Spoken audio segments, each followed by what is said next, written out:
Hi Leo, this is your May love reading. Before I begin, I would like to advertise a promotion I'm doing. Starting May 1st, the first 10 people who email me will be getting a free reading of their choice. There are limitations on the time of these readings, so please let me know if you're interested and I can explain further. Um, I'm doing this just to help build my clientele. My summer's a bit lighter, and also just because it's really hard to just choose some random tarot reader online because general readings, very like I don't ever find them resonate with me. So, um, personal readings are where you really get to see a tarot reader's gifts and to see if you like their style of reading and if they're helpful for you. So I thought that that would be a really neat way to connect with some of you. This reading is a love reading. It is a reading for people who need guidance. So if you're happily involved with someone, this reading is not for you. Typically, tarot readings are for people who need the guidance. And so I often tell people if you're happily involved, but you still would like guidance on buying a house or whatever, making your marriage stronger, um, personal readings are where you need to go. Because, I'm happily married and I often get guidance from a personal, psychic tarot reader, not a general, not online. Um, so I did ask Spirit today to show me the messages for the people who need to hear them. So Leo, let's begin. This is a very interesting reading. I hope that it doesn't take me too long to explain. I have never been, I can't remember the last time I was this fascinated by a reading. And the reason is that both people are showing up as male energies. Now, it is a general. So that doesn't mean, anything. That just, it's the energy, it's not the gender.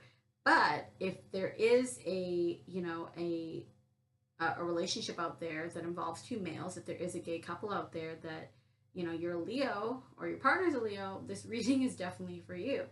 Um, I should advertise that more often, but yes, gender doesn't matter. It doesn't matter if you're transgender or bisexual, it doesn't matter because general readings are um, not gender specific. And even in a normal reading that I do, like personal, if I know that you don't specify in any gender, that information is helpful. So, anyways, where to begin? So, I'm getting I'm getting a little bit of, I think, two storylines here. The first one is that the relationship is literally represented by like fear of rejection. Like, I don't know if you guys are dating. I don't know if you guys, like, I don't think this is like a committed relationship because I just don't know how it could be when this energy is showing. I'm feeling like, so this is either fear of rejection or someone is given an ultimatum. And fear of rejection and fear of being vulnerable are holding this relationship back because I'm seeing that it's kind of up and down and there's some confusion and maybe someone can't choose. I think it's both people. I don't think it's one more than the other just because this column represents the relationship. And what I'm seeing is there's a lot of anxiety in this relationship, but it's because of fear of rejection and just you don't want to be vulnerable. And the reason I say that is because one person is showing up as the King of Pentacles. Now, I'm not going to get into every single card here, but because I read not only the cards, but I read intuitively as well. And so, I'm getting this energy of this very independent person, very self-sufficient person, very responsible person, but a person who is very much in control of themselves.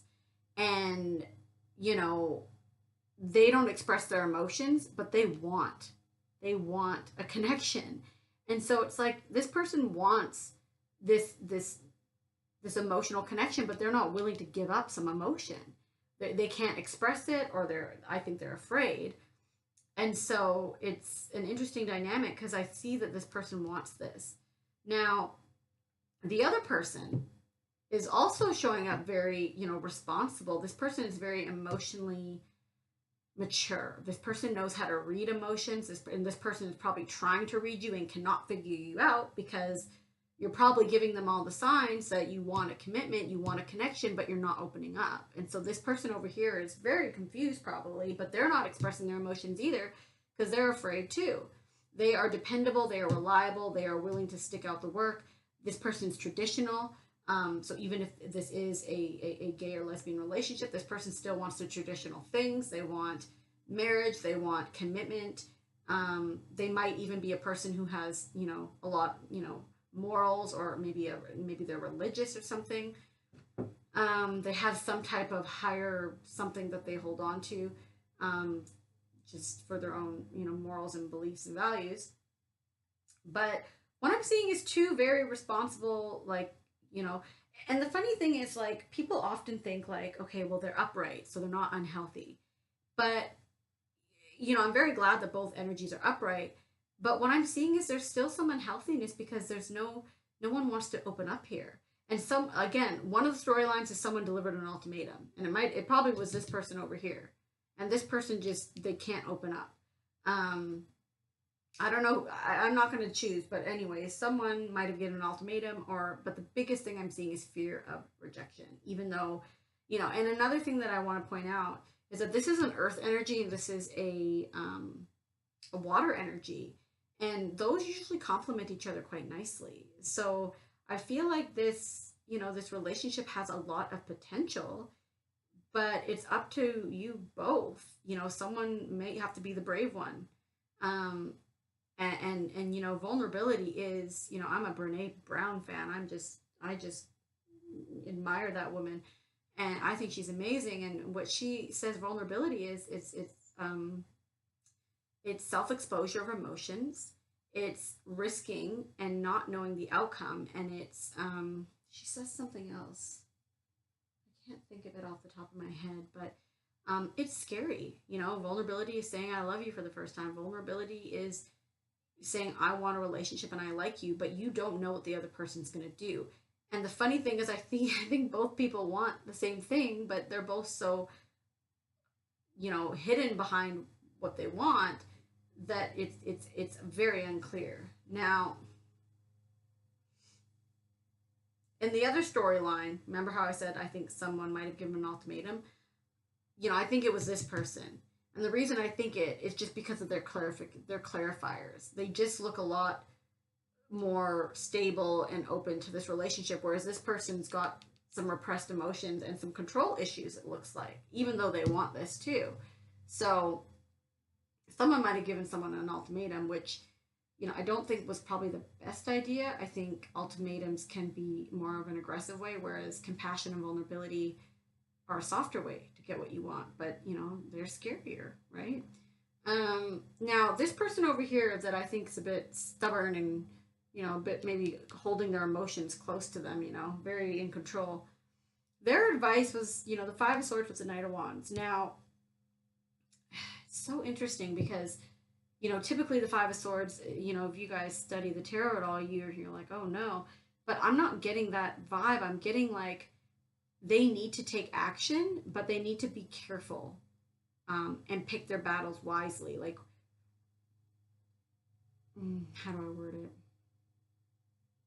Like, they need to respond, not react, because this Five of Swords is very ego, and if they are feeling, if the story they're telling themselves is this person's already rejecting me when this person isn't, this person might, react. And their advice is to take action, but to be really, like, consider, pick your battles and watch your ego. Like, that is what I'm getting here. I'm really surprised another piece of advice didn't come out.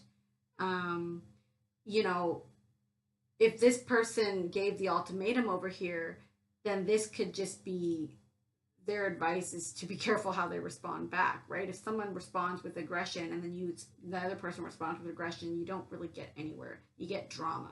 And we'll get to why I'm saying drama in a minute.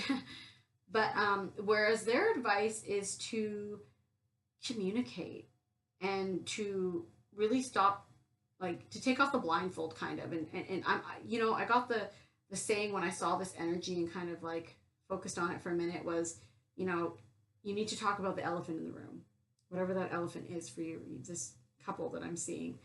Because, I see that there's potential, but these people you guys are scared or something. It's really interesting. So, your two oracle cards that kind of came out together, you had never ending story in reverse and co-create in reverse. Now, never ending story in reverse is all about, you know, being in like a pattern, like this wheel of fortune that just keeps going round and round. And this person is telling themselves stories that aren't true, right? So, what story are you telling yourself that you might not really have evidence of? You know, are you feeling rejected? Have you actually been rejected? And how is your behavior, and how might it be influencing the other person's behavior? Because we often aren't self-aware, and then we realize, oh, that person's being this, this, and this, but it's like we didn't check ourselves. How are we behaving and influencing this situation? That is a message for you. It also talks about drama. So let me flip to it. It talks about, you know, avoiding drama at all costs, especially when it comes to other people's stuff. Your sensitivity is on overload, and you may be served by keeping your distance. So, very interesting. Again, this could be about being too impulsive too, right? Uh, and you know, don't be. um, Very interesting. This is a very, I would love to hear what's going on here. So co-create in reverse. I think this one talks about drama too. Let's see. 40.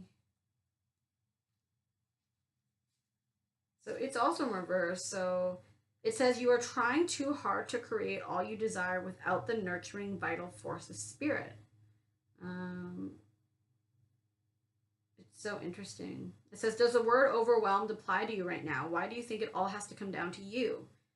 You must tap into spirit, not simply yourself. Ask for inspiration. Two minds are greater than one, so co-create with your divine partner. Reclaims partnership with your spirit. Inspiration will flow through you as soon as you get out of your own way. So remember how I said this person wants this. This person wants that deep emotional connection with another being, but they're not doing it from a good, you know, it's like the law of attraction. If we are trying to attract love while feeling unworthy of love, we're not going to attract it. And that's what this person is doing.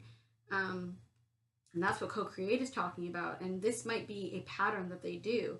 And maybe they've been wounded a few times. And so, you know, the vulnerability factor just, you know, those walls just get higher and higher. And I was so happy when I pulled out yin in reverse, because another thing I noticed with this, again, it's not gender specific, but we have two kings. This represents more of a masculine energy. There's nothing wrong with masculine energy, whether you're male or female, but there needs to be a balance of feminine energy. If we get too much femininity, we're not getting anywhere. We might have too much emotion. We might have too much, you know, well, drama can exist there too. When we have too much masculine energy, it's like we're trying to be brave, right? We're trying to, you know, I'm not going to be vulnerable. That kind of energy. King, what am I doing? Oh yeah, yin. Yin, yin, yin. And I know this one's about feminine energy. So it says, do you have trouble receiving? You stop the flow of abundance when you continually insist upon being the giver. You cannot always lead, always give, always teach. You must be the student, the open vessel, and the one who receives the gift, gesture, or offer in equal measure. Open up and let love, life, abundance, and spirit fill you. So I feel like this message is probably more for the person who might have given the ultimatum, or the person who might be more emotionally giving. And I feel like it would be this person over here, only just because of, you know, the surrounding card. And so that means this person over here has to step up. You also had listen and detach from drama. So I'm not going to really read all those because it's self-explanatory. And when I say listen, that means listen to yourself, listen to your body, listen to your emotions, listen to your fears, but also listen to the other person. And when we listen to another person, we listen to what they say, but we listen to what they don't say as well. And sometimes that means reading in between the lines. And I just think this is just reiterating that there needs to be more responding with this person in this dynamic than reacting, because I'm getting a lot of drama energy. So I don't know where the drama is coming from, because I don't think that either of you are really opening up. The only thing I can think of is this person gave an ultimatum, but I'm not seeing crazy drama. I'm seeing more anxiety and fears of being seen, vulnerability. So that was a super interesting reading. I hope it was helpful for some of you. And please comment, like, share, email me if you have any comments or you have a question. And I will see you all back in June.